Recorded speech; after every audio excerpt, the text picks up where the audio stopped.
I'm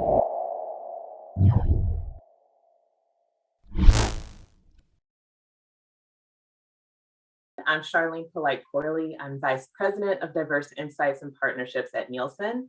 And I want to start, much like Aaliyah did, by just acknowledging that for many of us in diverse communities, this remains a very challenging and emotionally exhausting time and news cycle to be a part of. So thank you for investing your time with us tonight and prioritizing your own personal development. I'm excited to help kick off this important summit as you begin to navigate your own career in a powerful industry at a very critical period in our history. So I want to open up today's event by providing you a little insight into how diversity is central to the work that we do at Nielsen and central to our industry as a whole, especially as you start your own journey in media. At Nielsen, audience is everything. So from TV ratings to advertising, our work is to understand that, what's engaging viewers and where there's opportunity for advertisers. It's our expertise that fuels today's media industry with unbiased, reliable data about where audiences are and what's resonating with them. We measure across channels, devices, and platforms, from podcasts to streaming to live TV. And we're helping our clients navigate new technologies, new consumer trends, and how to get the biggest return on their investment in both advertising and content. Our legacy as the standard for audience measurement and our future powering a more inclusive media industry are both rooted in the accurate representation of all people. And we traditionally stayed behind the scenes of the media business, but capturing who's tuning in is just one part of the equation. Our data has the power to capture who is on the screen, to quantify representation in TV, still the most powerful platform in American media. So delivering on diversity takes more than measurement, it takes action. And that's where all of you come in, the future decision makers of the media industry. It takes talent in front of and behind the scenes to transform our industry into a more representative and inclusive business. For Nielsen to accurately capture who's in an audience, we strive to represent everyone and to uncover the nuanced trends of more granular and intersectional communities. We also include more people, more technology, and more perspectives in our measurement than ever before. That means that diversity, equity, and inclusion are core to our culture as an organization, but critical to how Nielsen operates as a company. It's how Nielsen knows that audiences streaming Ava DuVernay's documentary 13th increased more than 1,700% in the week after George Floyd's murder last year. Nielsen data is how we know that the audience reach for the first round of the women's NCAA basketball tournament doubled this year compared to 2019. It's how we know Ginny and Georgia was one of the most watched programs in March.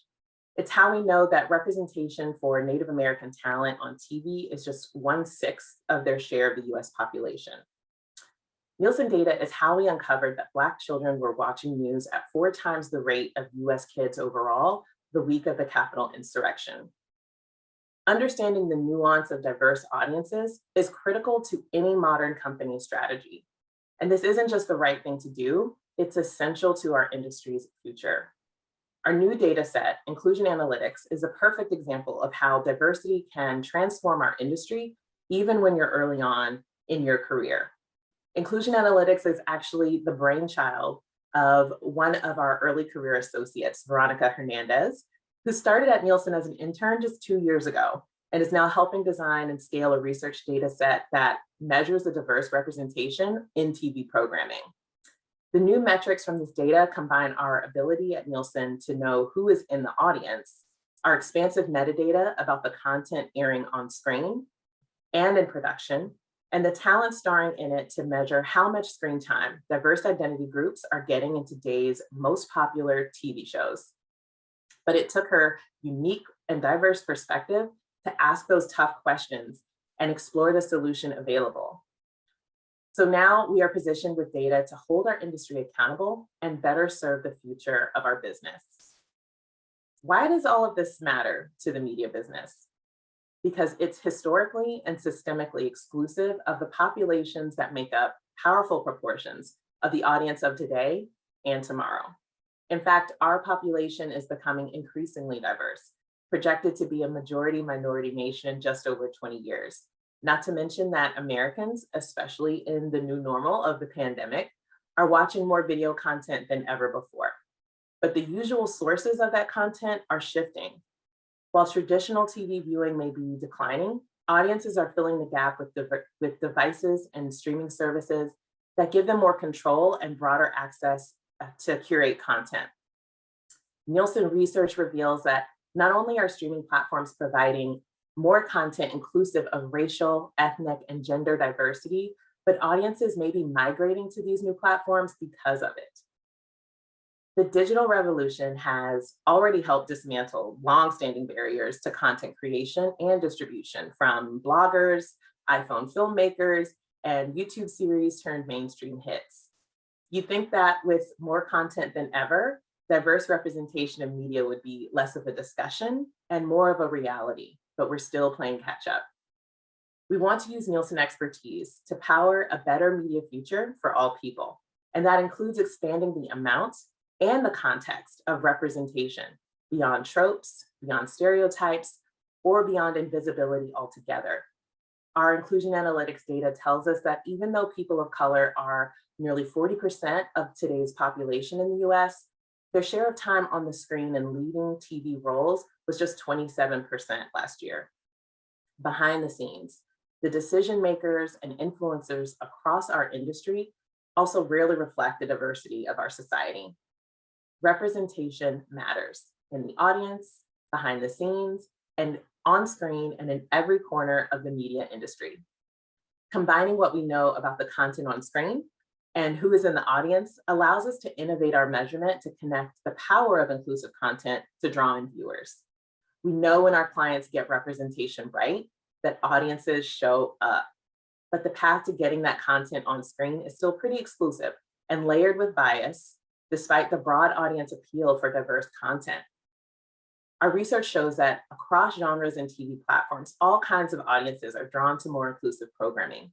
There is tremendous opportunity for our industry to create authentic connections through content that reflects diverse experience. This is critical, given the amount of time we spend watching TV content and the power of media to fuel ideology. The quantity and quality of representation in media has the power to change both hearts and minds. And we know firsthand at Nielsen that diversity often means innovative thinking when it comes to building solutions. Great stories will find a way to be told, but it also takes the right combination of investment, promotion, casting, production for audiences to discover this content and then drive engagement. Making that happen means we have to diversify our decision makers, from the writers' rooms, casting directors, executives, and researchers involved in the media ecosystem. All of this opportunity means we need more of you to disrupt and innovate the media industry with not just your presence, but your voice, your leadership, and your ideas. Having one seat at the table isn't enough. We need entire teams at the table and in every position of influence to provide equity and opportunity in media. Your empathy, your lived experience, your unique perspective matters. And not only does it matter, it's an asset. So enjoy your distinguished panel, take note of all the opportunities available to you in today's media business, and get ready to bring your best ideas and most authentic voice into the industry, because we need you. Nielsen will continue to do our part, and we can't wait to see how each of you innovates the future of media. And with that, I will turn it over to your host for the evening, Doug Melville, who's VP and Head of Diversity and Inclusion at Richmont, who will lead tonight's conversation with industry experts on building a more equitable and representative media ecosystem. Over to you, Doug. All right, thank you very much. That was a fabulous intro.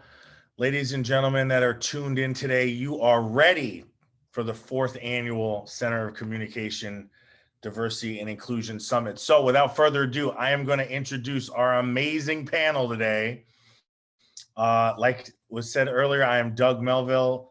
I've been working with the Center of Communication for years. It's been around 41 years. I've maybe been around 41 years, but not working with them that long. But today I'm excited for a powerhouse panel. I have my air horn here on my phone, so I'm going to hit it every time I introduce someone, get the excitement and energy level up.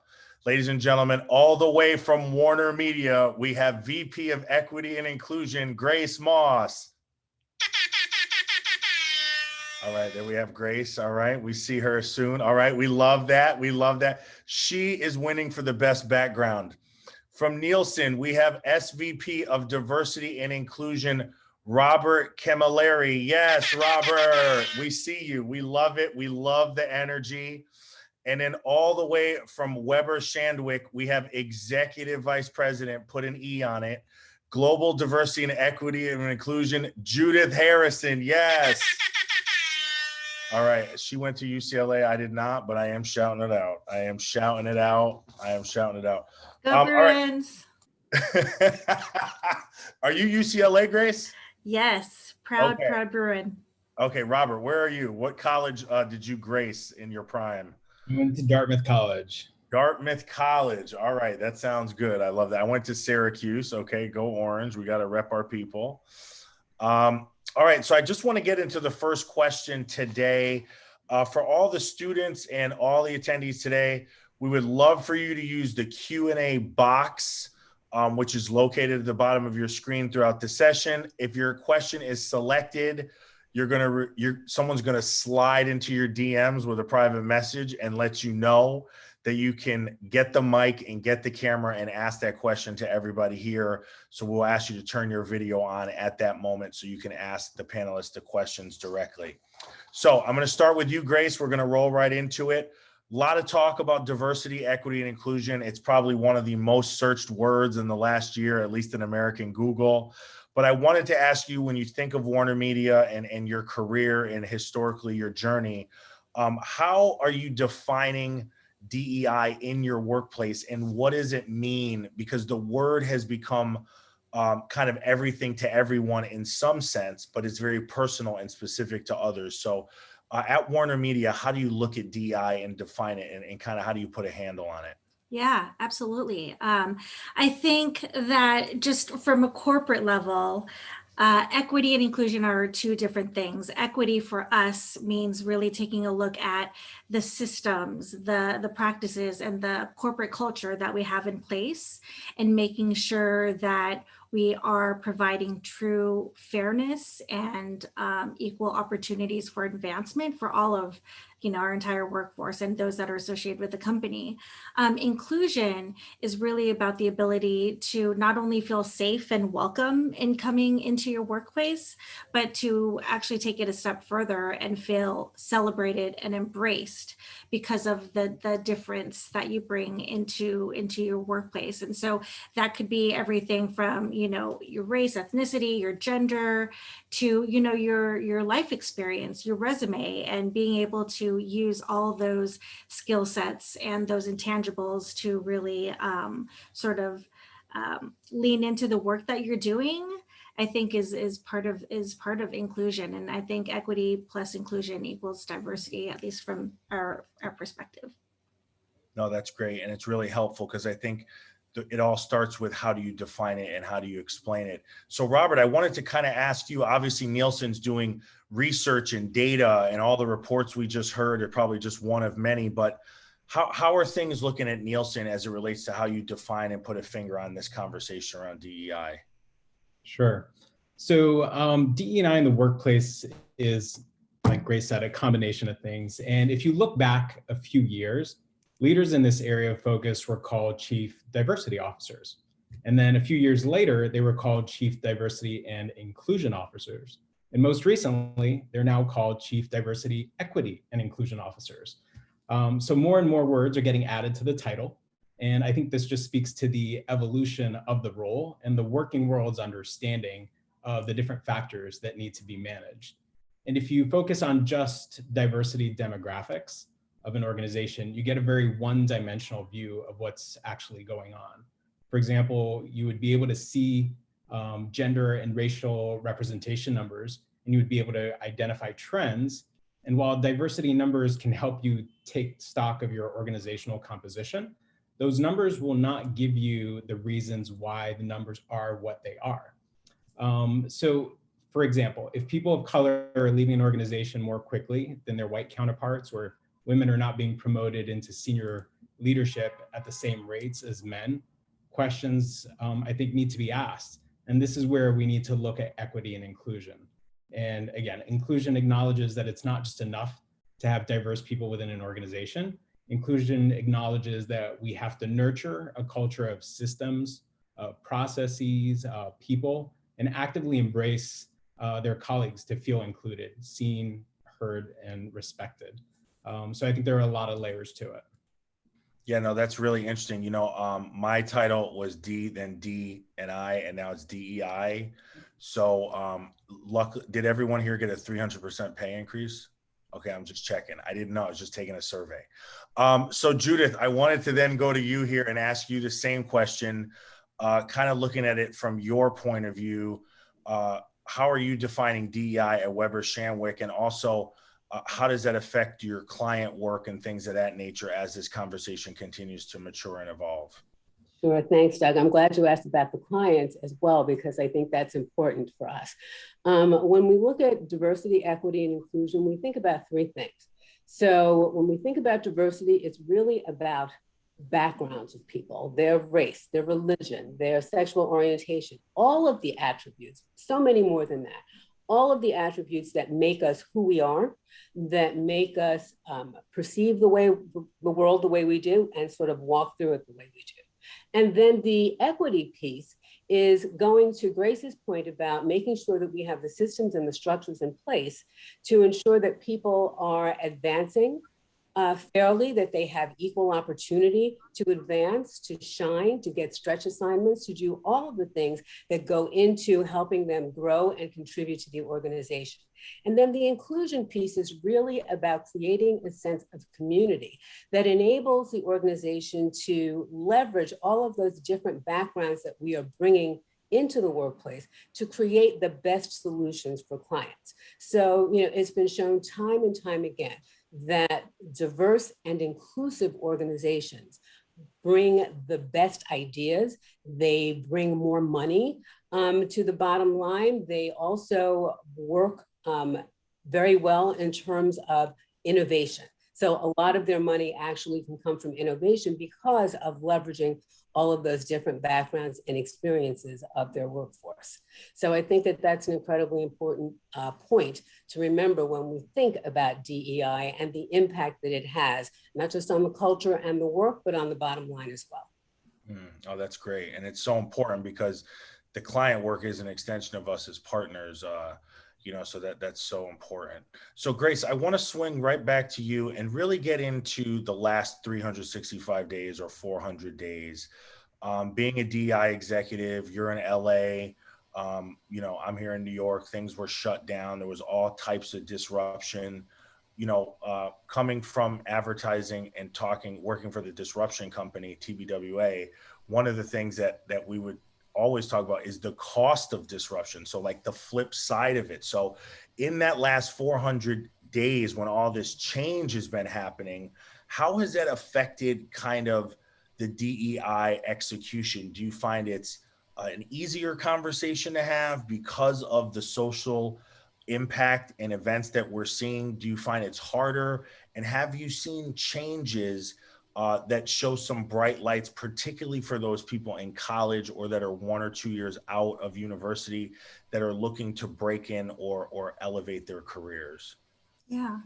Well, I do think that these conversations have been easier. I mean, they're not easy conversations to have, but I think the ability to broach them with, let's say, our showrunners or other sort of senior executives at the company is much easier now, because this is something that is undeniable. This is something that, as sort of DE&I practitioners for multiple years, we've all been sort of preaching this, right? And I think it took the events of the past year to really get people to take us more seriously. And I think, when I was at NBC prior to this, I felt last summer we were sort of trying to drink from a fire hydrant, because now all of a sudden lots of execs and showrunners are coming to us with ideas of pipeline programs, which is amazing. And so I think we wanted to be able to accommodate all these requests because people want to be able to engage. They see that this is something that is real and it's costing lives, and they want to be able to activate. So I think, to your question, I think it has been an easier conversation because, again, it's on top of everyone's minds, and hopefully it's not just a short-lived conversation, but this is something that will really change all of our businesses moving forward. And as far as how it's going to affect college students moving forward, I've noticed more and more folks approach me, early career, post-college, folks approach me about just pursuing careers in this because they are inspired. They see that there is a need to do more work in this space. And I also think that they also feel more empowered as early careerists. I think it's somewhere in one of your questions, which I love that term, early careerists. They really want to be able to empower themselves and use their voices and embrace their own personal attributes to advance their careers. So I love that, because I know back when I was in college, that was not the case. I was very much, I just felt ignored and dismissed, and sort of I didn't feel inspired to sort of fight that uphill battle. And I think it's a different case for college students now. Yeah, no, that's so true. And I think, do you think that the flexible workforce has made it easier or harder on kind of culture in your company? I think it's made it easier. I mean, like homeschooling, obviously, and that whole part of it is tough. But as far as sort of working from home, when you see somebody in their home space, it brings this added layer of authenticity. I think for me personally, through the pandemic and having all these, it's just been really, really insanely busy. And I think that also made me learn more about empathy, not just for coworkers, but seeing other like working moms, for instance. And then you get to just really see truer sides of everybody, because I mean, I've got a kid, and normally if I were in the office, you wouldn't have any sense of that. And I think through working from home and this flexible work schedule, you really get insight into people's personal lives, which I think is nice. Yeah, no, that's true. How about you, Judith? How do you think the last year, do you think the working from home has caused changes for the better, or kind of what are you seeing with you and your clients in this area? I think that we were all really surprised in the beginning at how smooth the transition was. Because, for so many years, there was this idea that you had to be in the office 5 days a week, and you had to be with one another. And I think that, we were incredibly pleasantly surprised by how smooth the transition was. But by the same token, I think that there has been a bit of a loss in terms of some of that personal connection that we were on Zoom meetings all day, every day. So, it's just a different way of communicating. So we are kind of looking forward to going to a hybrid way of working where we're in the office. I think it'll be 3 days a week in the office, 2 days a week out. And that way we will get the sense of connection that we're looking for and have the flexibility to work at home that so many people have started to enjoy. So I think that that's been really helpful. No, that's really good. And Robert, for you, have you seen any changes in the last year, particularly what was touched on earlier in your report about the increased viewership of content overall?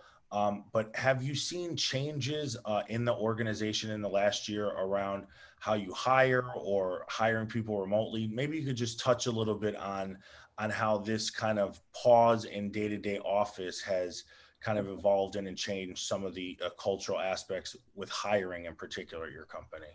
Yeah, and I will answer that from a very personal standpoint, in that I joined Nielsen just a few weeks before the pandemic hit. And as a new hire, that was a difficult thing to navigate. And I think it's one thing to navigate the pandemic when you have your cohort of colleagues already in place, and you know who people are, and you know where to find things, and you know who knows what, and people who can connect you to different opportunities and resources. When you don't have the advantage of that network, that's a very difficult thing to navigate. So I think, you know, new hires have maybe had a bit of a more difficult time navigating that. But, you know, from pandemic living to the killings of George Floyd, Breonna Taylor, Ahmaud Arbery, and, you know, the recent acts of violence against members of the Asian community, there's certainly been a lot to contend with. And I think one of the biggest changes that I've seen, giving space and opportunity for these events taking place outside of the walls of our companies, is now brought into the company and acknowledged by companies. And I think there's a greater sensitivity overall to the fact that we all show up for work each and every day in the context of real world events that we all process very differently. And with that in mind, we have to recognize that sometimes we are just not okay. And we don't have to have been personal friends with any of the victims of the pandemic or acts of hate to understand that there are issues that impact others in unfair and life-changing ways. Issues that can at some point impact us directly or impact our friends, our family, and colleagues. And that's a very heavy burden too. You know, not being okay, I think, is okay. And there's a lot more visibility around that, I think, at Nielsen and at other companies as well. And, you know, we've been seeing a lot more mental health resources being made available. And last summer, Nielsen hosted a town hall dedicated to understanding and fighting racism. And most recently, we've also hosted webinars on the topics of personal safety, security, and also bystander intervention techniques.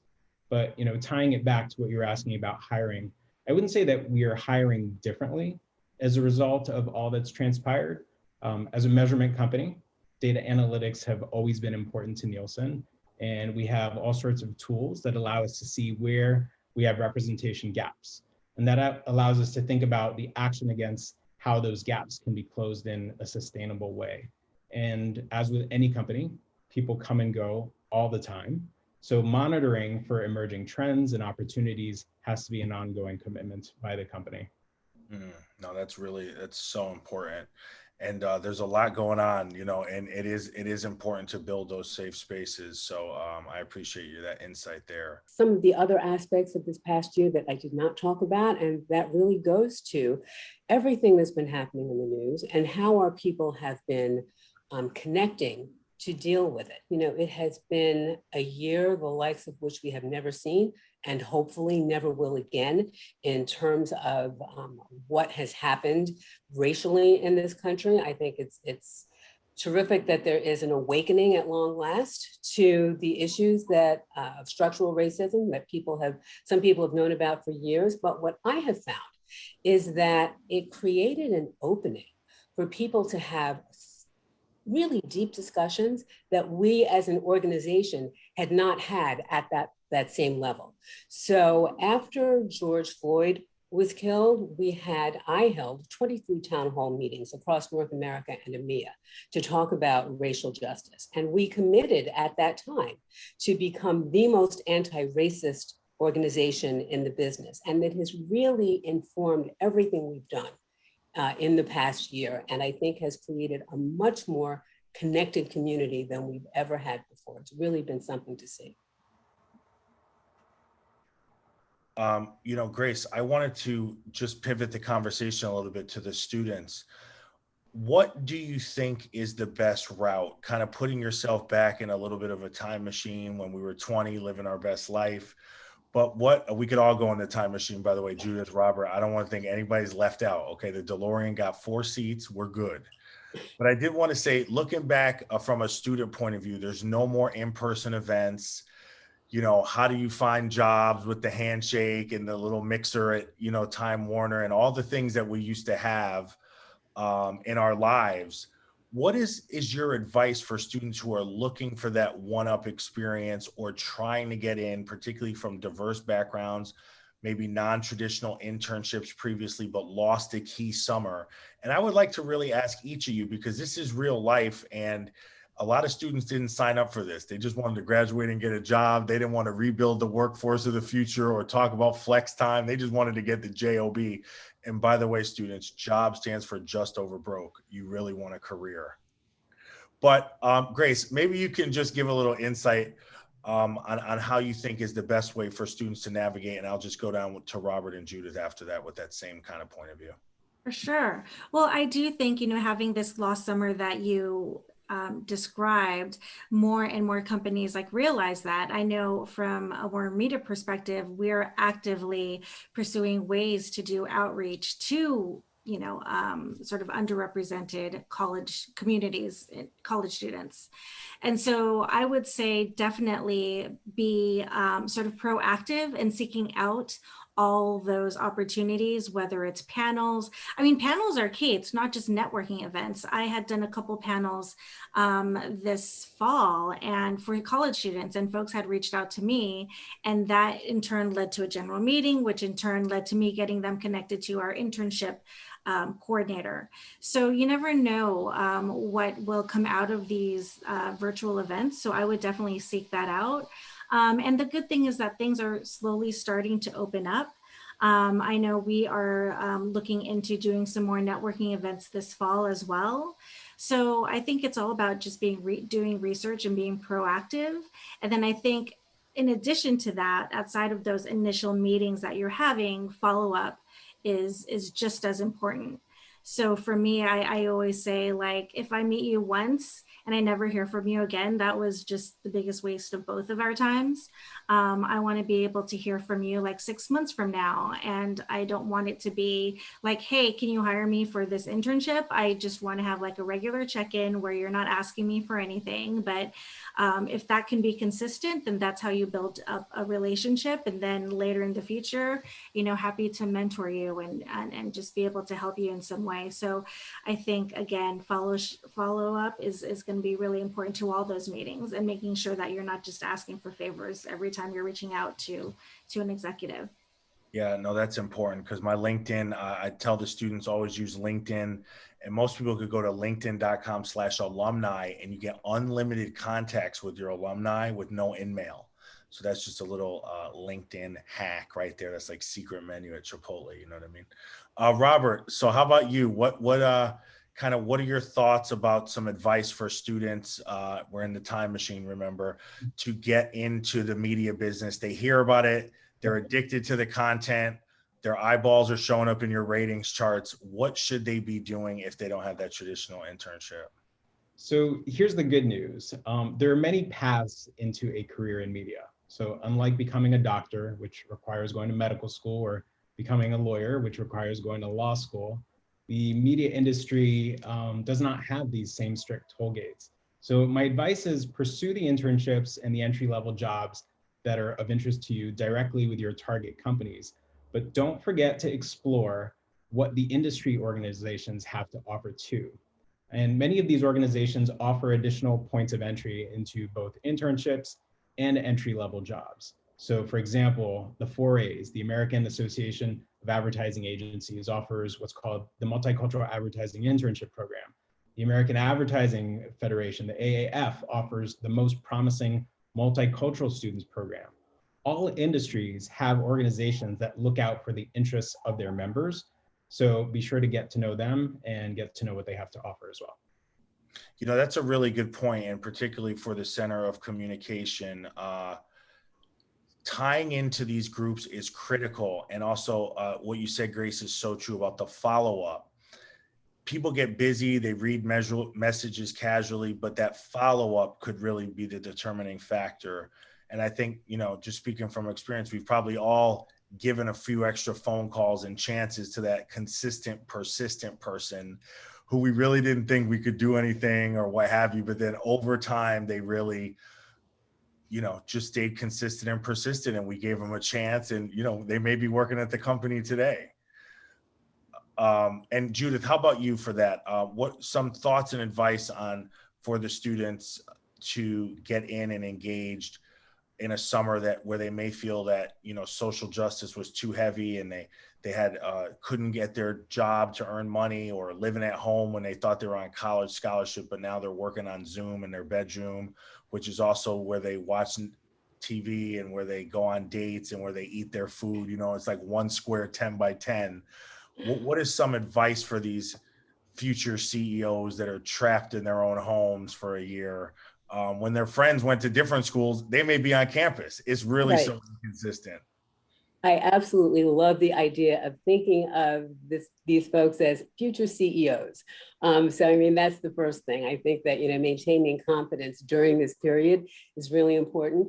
I absolutely agree with Rob's point about professional organizations, because that's where you can virtually meet people who are not only your peers, but people who could be your managers, people who could be your mentors, people who could be your sponsors in the future. And it's a way that you also continue to keep learning about your industry. So there are things that you learn in school about sort of the hard skills and how you go about practicing advertising, PR, any aspect of media that's important to you. But then there are also the soft skills, which are the ways that you navigate the organizations that you want to join. And these are not things that are taught in school. So I think that the most important thing really is to join these professional organizations so that you can get a handle on those navigational skills as well. And I think that also taking advantage of every opportunity. So for instance, if you are in a class where your professor has brought in a guest lecturer who is prominent in the industry, drop them a line after the session. Speak up during the session. So, you never know how you will meet people, but I would say stay open to every possible way of meeting people in this business and putting yourself forward. And then to Grace's point, follow up is critical.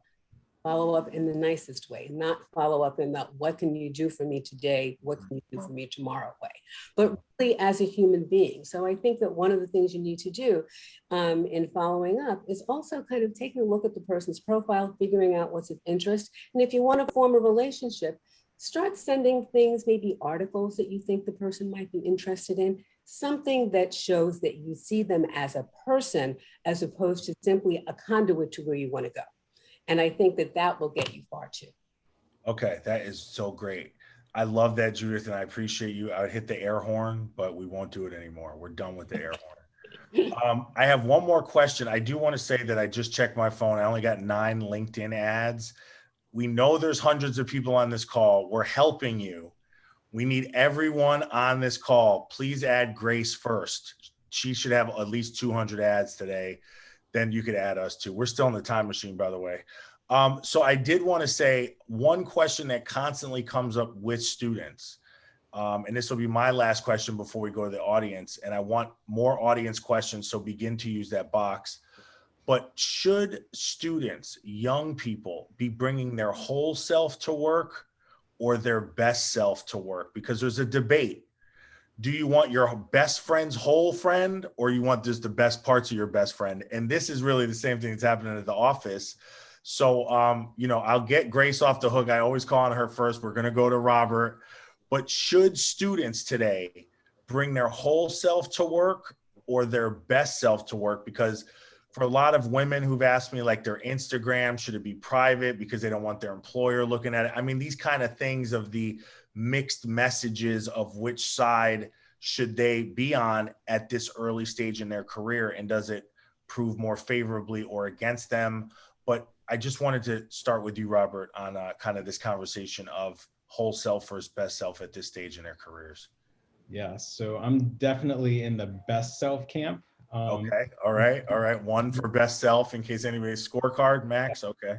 So what I'll say is, it's a great question, because companies that say that they want you to show up as your authentic self, what they're actually saying is that they want you to show up as your authentic self so long as that it does not violate their code of conduct and values. So for example, this is just a qualifier. If you happen to be, and I'm not saying anyone on the call is, but if you happen to be a raging racist, sexist, or homophobe, don't expect that your authentic self will be accommodated. And if you're, actively discriminating against or harassing colleagues, I promise you that's not going to work out for you. It's a pretty clear example of one's authentic self, if that is your inclination, that's going to be at odds with professional standards. So best self all the way. Team best self for 1 vote. Judith, you're up next. How are we looking on this? Are we going team whole self or best self for the win? I'm looking at team best authentic self. I don't want to see anybody. Ladies and gentlemen, that's a curveball. There are things that I just don't need to know. And I don't think anybody needs to know about people's whole selves. So we want to see your best self, but the authentic part comes in, particularly, I think, for BIPOC talent, bringing in a different perspective, bringing in a different background, a different way of thinking. That's your authenticity that people are looking for. And if your authentic self is a really kind person as well, bring it. So that's what we want. That's what we want to see, your best authentic self, because what adds to the mix for us. But that is very true though, because you do want your best authentic self. But it was funny, Robert, how you said it, because it's like, depending on the quality, do you lean into that because it goes with the corporate kind of vision and feel? But then, you know, now everyone's working from home, so you just get mailed a laptop potentially, so you don't even know kind of what that feel is. So that's so interesting. Grace, we are going to finish with you before we open up questions to the thousands of people on the call. 2,000 people have joined since we started. I would second Judith and say best authentic as well. Oh, this is cheating, yeah, I think Robert. it's three for 0. Change camps. Best Yeah. But I just think it's so true. And I think Robert gives a good example. Of course, you know, any crazy racists and all that, it's not welcome. But I think as far as the authentic piece, you know, just being able to sort of utilize just your life experience in just all facets of your job. As an example, again, just because I'm a mom, like that's something I don't want to feel like I have to hide that I'm a mom, or feel like, you know, that's a hindrance in my job, because that actually makes me better at my job. So I think that's, in my case, like an example of being, bringing my best and most authentic self into the work that I do. And I think that's better for the company when you can do that. Yeah, and I think at this stage in your career, it is the best self, because your first impression matters. You have so few contact now with people, you miss the kind of water cooler around the hallway thing. So it's like each interaction, you don't want to overanalyze it, but people are looking at different things in this area. So, well, thank you so much, all of you, great panelists. We're going to get out of the time machine now. We are back in reality. We're in the Q&A part of the show. We should have done lightning round, but we didn't go there. But favorite streaming service, Grace? No, I'm just kidding. We're not going there. But I do want to open up with our first question, and we're going to kick into her camera, Nia Bolden. She's gonna chime right in here. Oh, there's Nia. Hello, Nia. All right, we're getting you a circle light for the holiday. Okay, we ready. Hi. Now, Nia, do you have a question for a particular panelist, or you just want to go, you know, for the range here? What are you looking at? I guess I can just ask this to anyone, and whoever feels like a good answer can hop in. My name is Nia.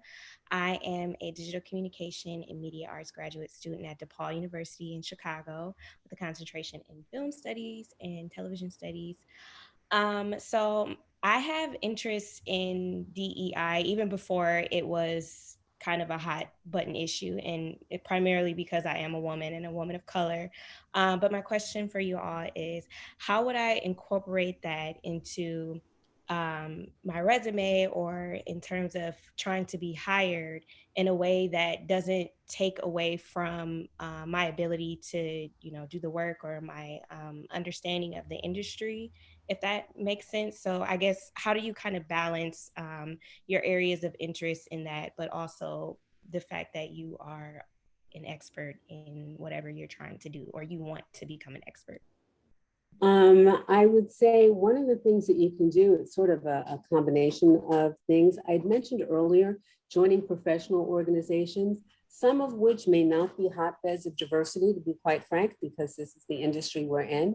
So you can help those organizations become more diverse, not just with your presence, but by bringing it up as an issue and creating some sort of committee to increase diversity if they don't already have one. And then you can put that on your resume as one of the things that you have done, right? You've got this great involvement with X organization, right? And so you are heading up the diversity committee for this organization. And so I am sure that people would ask you about that in the interview because it's a point of interest. You can see your skill set on the resume, but we could also see what you do from an extracurricular perspective that points to the things that you were interested in.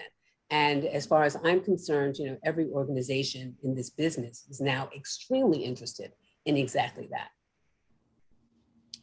One other addition I'd maybe make is, you know, you mentioned very specifically, it's an area of interest. And, you know, one of the things you can make sure that you're doing is you're exploring potential employers is looking out to see if they have employee resource groups or business resource groups. And the reason I say that is at my former employer, I started an LGBTQ business resource group.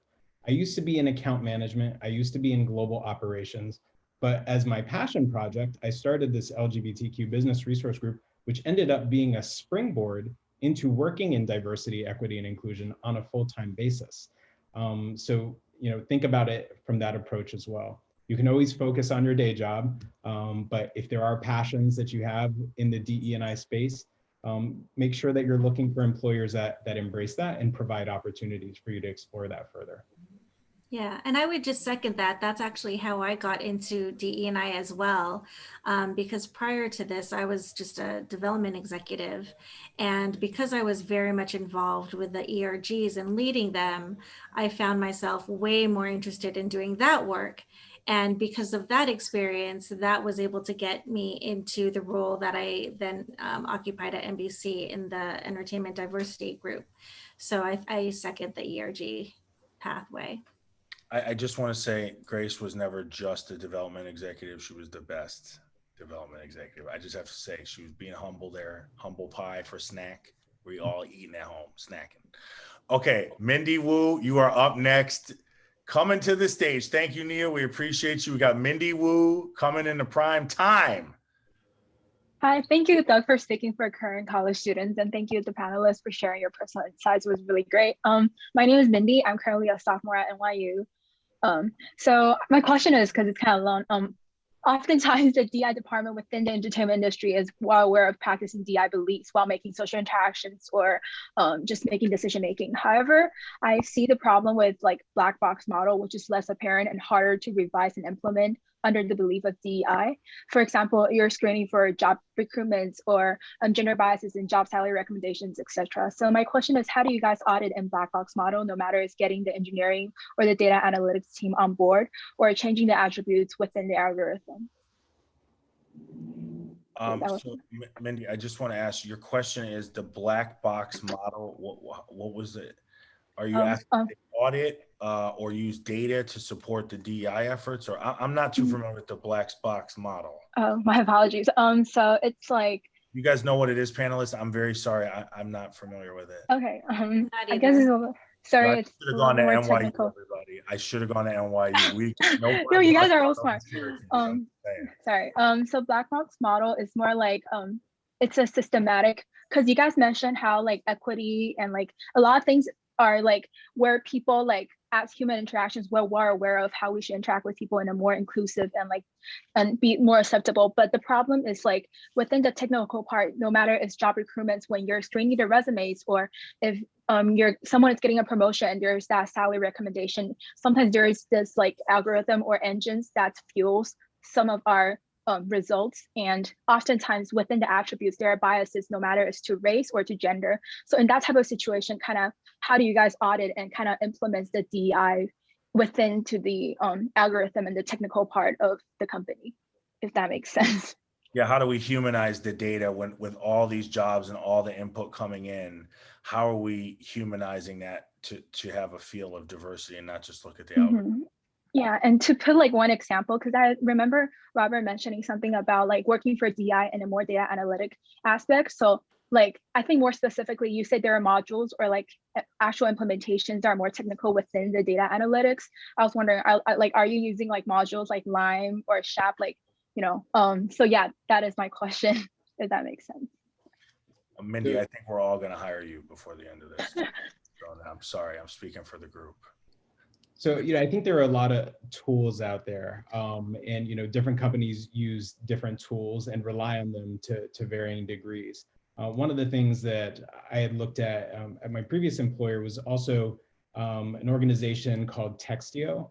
And what they did was they looked at the gender biases in job postings to see if the language that was being used gave a predisposition to candidates. And they ranked words within the job descriptions and identified whether they were skewing more male or more female in the way that they identified those words, and then provided recommendations on how to make those job descriptions more gender neutral, so that as candidates would review them, we were sourcing people from all genders and that we weren't seeing any further skewing. So that's kind of one element of that. The other piece in terms of looking at this so-called black box and using that as a screener before it ends up in front of an actual person to evaluate. I think different companies do that differently. And I will be very candid with you. I don't believe Nielsen does have a black box algorithm that does screening, but that's certainly something I'm going to take back and look into. No, that's thank you. Thank you so much, Mindy. Okay, on to the next question. We have Jacqueline Lamoth. I hope I pronounced your last name right. Don't, I'm friendly. It's okay. It's Jacqueline Lamoth, by the way. Okay, Jacqueline. Yes, okay. That's correct. I'm not putting enough accent on it. Okay, we didn't. But thank you so much for joining today. And would you love to ask your question to these incredible panelists? Yes. Well, thank you guys so much for just giving us all this wonderful insight. Hi, my name is Jacqueline Lamoth. I am a student, goes to Mercer University in Macon, Georgia. I'm a sophomore journalism major and graphic design minor with a particular interest in public relations. And my question was, how can one in an entry-level career, fight the nuances and intimidation of their work, seeming to not have high value in the grand scheme of inclusion initiatives, specifically saying you all are in very high roles at your particular corporations, and it seems like you all's work gets immediate results, whereas those entry-level jobs may seem oh yeah, my work may not matter. So how can one in an entry-level field have the sense of their work having value in the grand scheme of inclusion initiatives? That is such a great question. And I will tell you that there is no such thing as work that does not matter. So I think that is one of the most important things for you to take with you, is that every single thing you do contributes to a bigger picture where there is a strategy, where there is execution designed to solve a problem for a client, and your part is essential. And I would ask that you work at forming a relationship with your manager where this person explains to you your part within the bigger picture, so that you don't feel that you're just sort of a cog in a machine doing this one little thing that has nothing to do with everything else. Every single thing you do at the entry level is essential. And people are watching to see how well you do it, and to see the verve with which you do it, to see then how we can help you move forward. We have 2 more questions before time is up. You know what I'm saying? Dinner time or lunch if you're in LA. Brenner. 2 more questions. We have Fabiana Hernandez coming in strong. Thank you, Jacqueline. Thank you. Fabiana. Hello. How do you pronounce your name so I get it right? I don't want to lose any more cool points. I'm losing. No, well, my name is Fabiana Hernandez. Fabiana. Okay. Thank you so much for joining today. We appreciate you asking questions and participating in a 2-way relationship with the panelists. So I'll give the stage to you. Yeah, thank you for having me. So I'm currently a rising sophomore at Burke College. And I'm currently majoring in marketing and I'm minoring in communications. And one of the reasons why I decided to pursue these careers is because I want to be part of the industry that has such a great impact on society and the way we perceive things. But I just want to know, and this is a question for all of you, how do you think I can make sure I create an environment that is inclusive, but in which I also listen to minority groups' needs instead to my own beliefs and my own needs? Grace, do you want to see if you could take that one, or I don't want to, or Robert, or we could kind of open it to the floor. Sure. So I just want to make sure I'm understanding the question. So like, how can you make sure you're doing your part to be inclusive of not just your community's needs and issues, but just of other sort of communities as well? Is that right? Yeah, it's more like how can I make sure I listen to what these communities need instead of what I believe myself. Like I don't want to put my own desires or beliefs in front of what these people need. So how can I make sure I do that? Sure. Well, I think it's all about just having a dialogue, right? I mean, you have a clear sense of what your beliefs are and sort of your goals. And I think if you want to be able to sort of be inclusive of the community and making sure that you're capturing everybody's thoughts, it's all about a dialogue and asking the right questions and being proactive and making sure that they know that their thoughts and feedback is important to you and that you want to be able to incorporate that into whatever work you're doing. And I think that would be, the first thing is just to be, to start that conversation and also just do research too. That's something that I'm learning just within my own job. At Warner Media, one of our priorities is to really amplify efforts for the marginalized groups within the marginalized groups, specifically people with disabilities, trans, Native American, and Middle Eastern and North African. And, I think oftentimes we can get very focused on sort of the more prominent groups, Black, Asian, Latinx. And so for me, something that I've been doing is actively seeking out relationships with different organizations, actively seeking out panels with these different groups, so I can just educate myself and then have those follow-up conversations so that I'm not, just so that I'm doing my own effort to reach out and show that I'm really trying to learn and be inclusive of their sort of feedback and input. Thank you. For my part, I cannot say enough good things about BRGs. I will take every opportunity that I can get to plug them. And as you're looking for future employers, really do spend some time researching whether they do have employee resource groups or business resource groups. Other companies call them affinity networks, and make a point of joining the distribution list of a demographic that's not one you identify with. Because at the end of the day, we can all benefit from having allies. We can never have too many allies. And joining those distribution lists will give you access to a wide variety of programming, which I think you'll find to be of tremendous value. Robert, that was thank you. All right, Fabiana, thank you so much. We appreciate you. Add us on LinkedIn. Thank you for having me.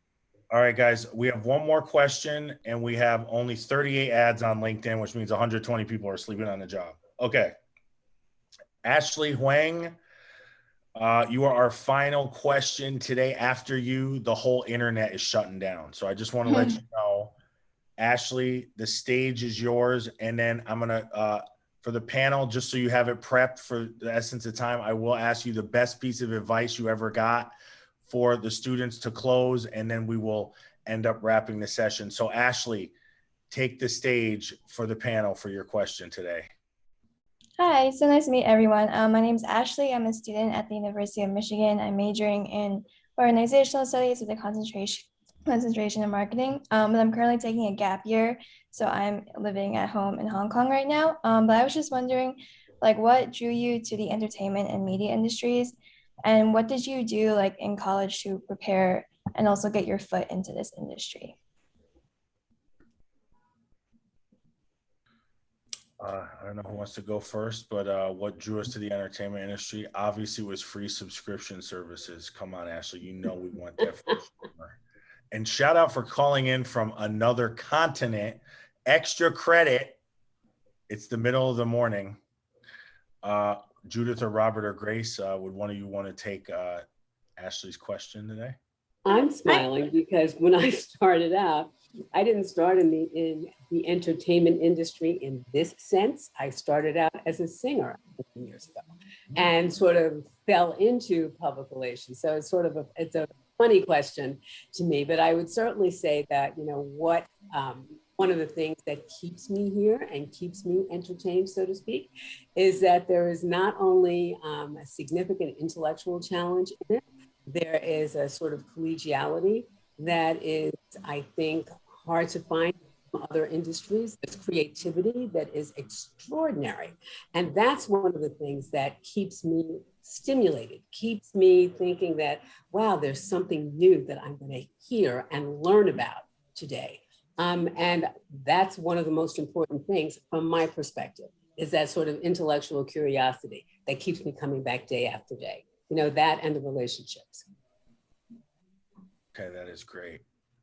Maybe Grace or Robert, what got you in this entertainment industry besides the parties? I don't want to hear either of you say events. None of you. Well, I'll say, you know, when I was graduating from college, I was really big into MTV. This is like late 90s when Real World was like really blowing up and stuff. And so I think what really drew me into working into this industry was, I have to say, MTV. And I figured, you know, MTV they had an office based in Santa Monica. And then through entertainment networking night on campus, I sat at the MTV reps table for like 3 hours. And that's really that aha moment that I had with like, oh, I love MTV. There's an actual pathway to get into MTV, and like, why don't I pursue it? You know, this is something that I could get really excited about. You know, being a college grad at the time, I think I was really sort of the world was at my fingertips, and I was like, if I'm going to do anything, I want to work at MTV, and that's sort of how I got started. And then through that, you know, my love of you know, representation, or the passion for diversity and representation, really came through as I noticed that there was anybody that looked like me, either on set, even as a PA, which is like the lowest level, and of course up through the EP level. So I think through my years of production and development, seeing that there is such a gap here, that then really got me into the D&I lane. Love that. And for my part, I remember taking a social psychology course in college, and I did a research project on representation of LGBTQ people in print ads. And, you know, at that point I said, well, why not? This sounds like a really cool industry. How cool is it that you get to kind of shape hearts and minds and advocate for different communities in something as concrete as advertising? And so I got my first job in advertising, and there was a really tremendous high to be able to, you know, sit back at the end of the day on the couch, turn on the TV, and see an ad that I had contributed to in a teeny tiny little way, right? When I first started as an account coordinator, but that high was still there. And I still took pride in knowing my part that was involved with that, and had that same high walking through Times Square and seeing a billboard that I had helped contribute to. And then in terms of, you know, DE&I work, sure, I could work in DE&I in the accounting industry. Would that be as fun? I don't think so, because again, with the media industry and with advertising, you get to see the output of all the hard work in very, very real world and daily ways. Those are great answers. And it is great to contribute to a commercial and actually see it. It's a fabulous experience. So, all right, I'm going to wrap this up, but I'm going to get one last tip from each of you. Thank you so much, Ashley. A question. What I wanted to say was best piece of advice you ever had. Robert, I'm going to start with you to put you on the spot first, but to buy just another second of time. I will tell everyone the best piece of advice I ever had was spend way more time with those people that believe in you and way less time trying to sell the naysayers to buy into your vision. So that is my one piece of advice.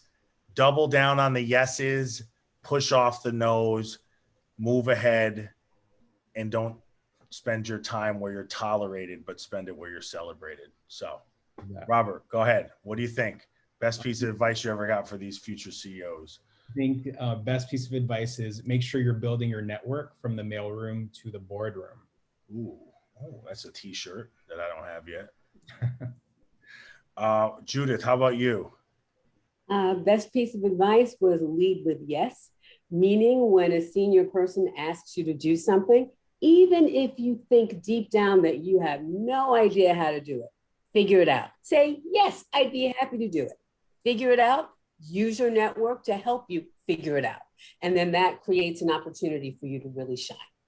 I love that. I love that. And Grace, how about you as the last word today before we kick it over for the closing remarks?